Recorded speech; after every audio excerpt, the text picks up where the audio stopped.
high school was just a really great experience. Wrestling was a big part of that. I wrestled for 4 years for Bel Air, and we had 2,000 kids in the school at that time, and it was kind of hard to find your niche, but I got in with a good group of students and also athletes through wrestling, and I also played on the tennis team. And we had a very good wrestling team and very good tennis teams. We were county champs in both those sports, and it was fun to be a part of that. And all my Howard Park friends were on the tennis team because we were some of the few kids that had a tennis court available to us when we were little to learn how to play. So my buddies were all on the tennis team with me, and that was a lot of fun. We had a teen center in Bel Air, and I was very active in that. I served as president of the teen center, and we would hold dances over the summer pretty much every weekend. Live bands, the local garage bands. It was a lot of fun. But after one of the teen center dances, this was in the summer, my brother had his own car. He had a red Mustang. Awesome car. And I had the family car. So we got the bright idea that we were going to play car tag. You try and hit the other car with your lights. And if you touch them with your lights, then they're it, and they have to chase after you. So, again, it's late. Town's pretty much dead. But we're playing car tag. And my brother was a little crazier than I was. And at the base of, in the middle of Howard Park is Thomas Avenue. And there was a little park there, Plumtree Park. And there were no curbs in those days. So I'm almost on my brother's Mustang, and he cuts through Plumtree Park, across the grass, cutting through the park to Bolton Street, which is on the other side of the park.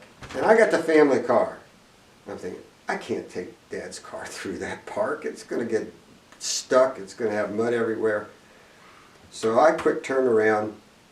I saw him going back towards town on Bolton, so I got on Thomas, and I got to where Pepe Simmons was, the old butcher, German butcher shop in Bel Air.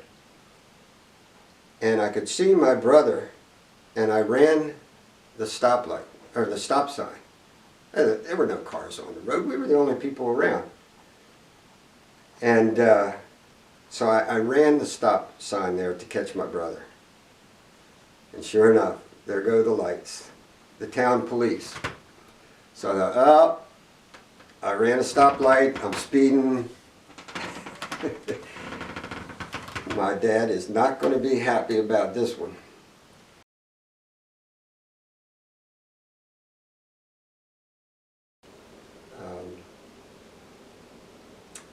Went off to Western Maryland, not too far from home, but far enough that I could live away from home.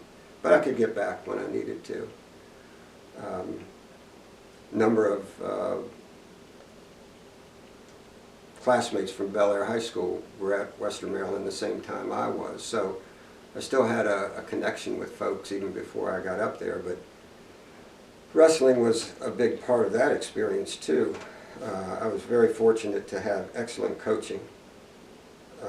Don Sedbrink at Bel Air High School and Sam Case up at Western Maryland. Great men, great mentors, and great coaches. Back then it was college division, university division. And the Mason-Dixon Conference included Loyola University, Towson University, Old Dominion, which was a very strong wrestling school. And then other schools like Hopkins and Western Maryland. And so it was competitive, and I was very fortunate. I had a lot of New Jersey wrestlers on the team and taught me some slick stuff from New Jersey wrestling. which was a step above Maryland wrestling, I have to say. But getting beat up by those guys at practice made me even better. And I was fortunate, and I was able to win 4 Mason-Dixon Conference championships, which is a pretty rare feat to win it every year. And in my junior year, I got the Outstanding Wrestler trophy in that tournament. I was behind. I was wrestling a fella from Towson University, and I'd beaten him year before in the finals. I'd beaten him in dual meet that year, but I got behind in that match, and it didn't look like I was going to beat him again. And something just clicked, and I just got the eye of the tiger again and put a quick reversal on him, caught him, put him on his back, and pinned him. So I think that's what got me the Outstanding Wrestling Award for that tournament. So wrestling was a big part of that. A part of all of that growing up was the backdrop of the Vietnam War. It was part of high school, and it was even more present in college from 67 to 71. And it was a time of protest and anti-war sentiment. And Western Maryland had a requirement that all the men had to be part of the ROTC program. That's how they kept it alive. So for 2 years it was mandatory. If you went up there, you were in ROTC. After the junior year, or after the sophomore year, you signed on full-time to become an officer through ROTC, or you dropped out of it. So I signed on and got the ROTC scholarship, and I did it mostly to try and save my parents some money, more than anything else, because I had pretty strong reservations about what we were doing in Vietnam. And I had friends from my neighborhood who were Unitarian Universalists, and that's a peace church. So out of that Howard Park neighborhood, 4 of us eventually became conscientious objectors and got CO status. And you know, for me, that was kind of a tough road, because the Methodist church, which I grew up in, which was a great experience in itself, was not a peace church. I didn't have the Unitarian faith to back me up on that. And I was a wrestler, so that's a combat sport. My father was career Navy. I had the military heritage, so to go the CO route was not an easy one.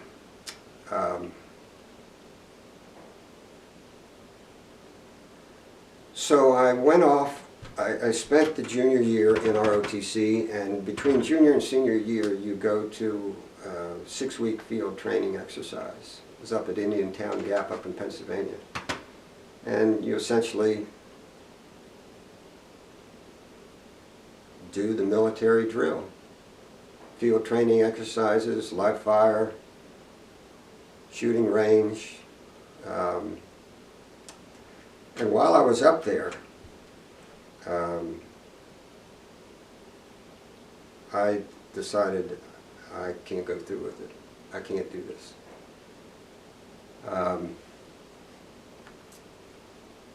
So I told the cadre officers there from Western Maryland, I said, I'm not going to quit this field training, this 6-week summer camp, because I'm not a quitter. I'm going to finish this out. But when I get finished this, I'm dropping out. And, you know, I got all the speeches. Nobody likes war, especially the military. This is a tough period. Everyone has qualms about fighting in this war. But you'll get over that. So we got back, And school starts. I'm not registered for ROTC classes. And I met with the cadre officers up there. And I said, I told you in the summer I was dropping out. And they said, look, we want to make you the battalion commander. And I said, well, thank you very much. That would have been a great honor, but I'm not doing this. So then it turned from nice to ugly. They said, well, if you do this, you will lose your 2S deferment. We will draft you right out of school. You won't finish your senior year, and you'll be in Vietnam in 6 months. And I said, well, you all do what you have to do. I understand there are rules, and you have to abide by those. You do what you want to do on that. But I said, I'm getting out, and I'm going to apply for CO status, and we'll see where it ends up. So, turns out they didn't draft me out of school. I did get the CO deferment, which was an interesting experience in itself. You know, back then there was a lottery, and so you got your numbers. Well, mine was 16, so I knew I was going to get drafted. And I was okay with that because I was fine with doing alternative service. So I took the bus down with guys from Bel Air High School. The eve, it was actually Christmas Eve. They took us down to, I can't remember the name of the fort, Fort Meade. This is where they did the physicals. So we go down on a McMahon bus, Christmas Eve, and it was just like the movie that Arlo Guthrie did. You can get whatever you want at Alice's Restaurant. Alice's Restaurant. It was just like the movie. You know, the same kinds of things were happening. It was just very bizarre. But I'm not going to go into detail about all those things. But we got back late, and the boys were getting angry. One of my buddies, Amos, wouldn't sign the list of subversive organizations. He says, I'm not doing that. So they said, okay, nobody's leaving here till you sign this, and they hauled Amos out. We thought, oh my God, they're going to kill Amos. But we finally got going late, but it was getting dark, it was starting to snow, it's Christmas Eve. The bus driver hadn't put in for this, so he stops at the bus garage there on Route 1, a little south of Perry Hall, pulls the bus into the garage, gets off, and walks out. And there we are in the garage, Christmas Eve, stuck on a bus with no driver to get us back to Bel Air.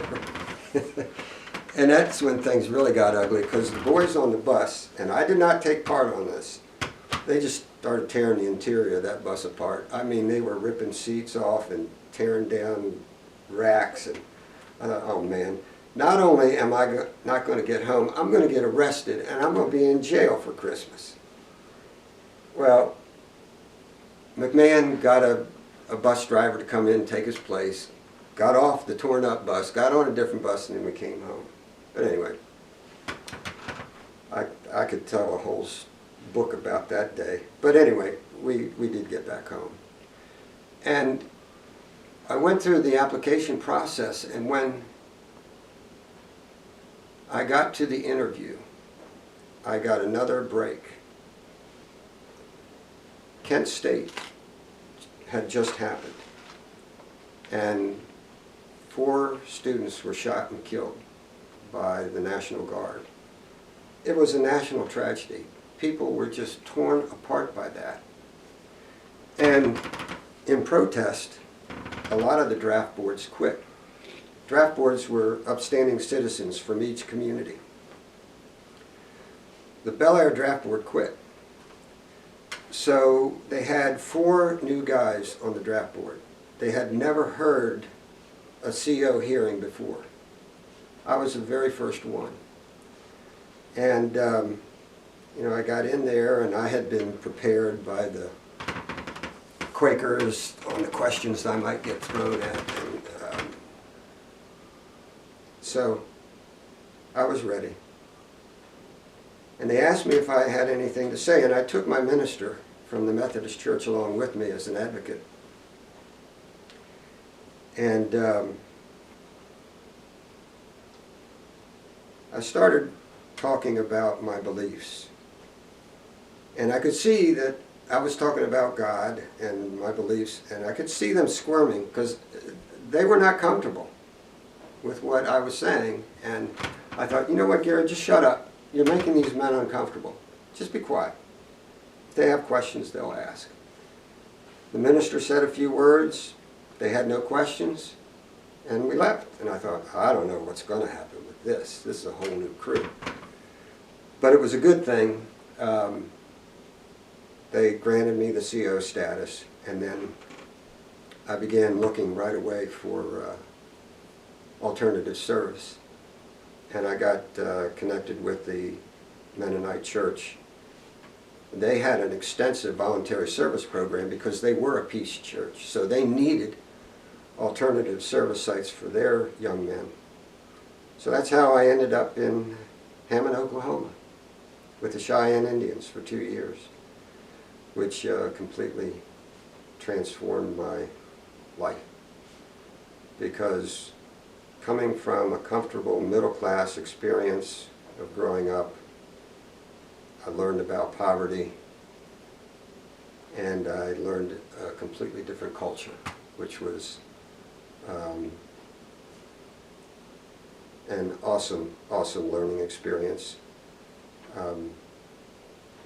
I went there to serve, and after 2 years I came away thinking that I had been given the gift. I had been given more by those people. They had given me so much more than I had given them.